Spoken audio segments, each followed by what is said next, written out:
Au Soudan du Sud, la saison des pluies aggrave les conditions de vie des déplacés. Plusieurs centaines de personnes peinent à trouver un logement adéquat dans un camp de réfugiés de l'ONU après des combats qui ont éclaté le 7 juillet 2016 entre les forces fidèles au président Salva Kiir et des ex-rebelles partisans du vice-président Riek Machar.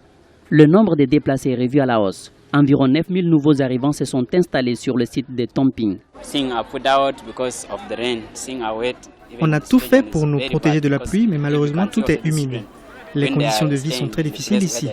Je ne suis pas du tout en paix avec cette situation que je vis actuellement. Pour l'instant, je n'ai nulle part où aller. Je suis donc obligé de rester ici. À Juba, la capitale, les conditions sont loin d'être idéales. Selon l'Organisation des Nations Unies, des dizaines de personnes sont tombées malades. Elles sont suspectées d'avoir contracté le choléra. Les violences à Juba ont incité également de nombreux commerçants à fermer leurs boutiques. Une situation qui continue d'inquiéter les Sud-Soudanais. Nous avons besoin de paix parce que les enfants souffrent. Nous étions à l'extérieur du Soudan du Sud, mais c'est pour notre pays que nous sommes rentrés. Quelle que soit la situation, on reste parce que c'est dans notre pays que l'on a des droits. Nous avons honnêtement besoin de paix au Soudan du Sud.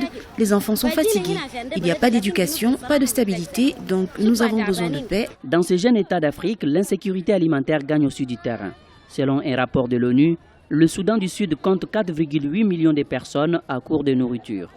Le pays peine encore à se remettre d'une guerre civile qui a commencé en 2013, faisant des dizaines de milliers de victimes et environ 1,6 million de déplacés.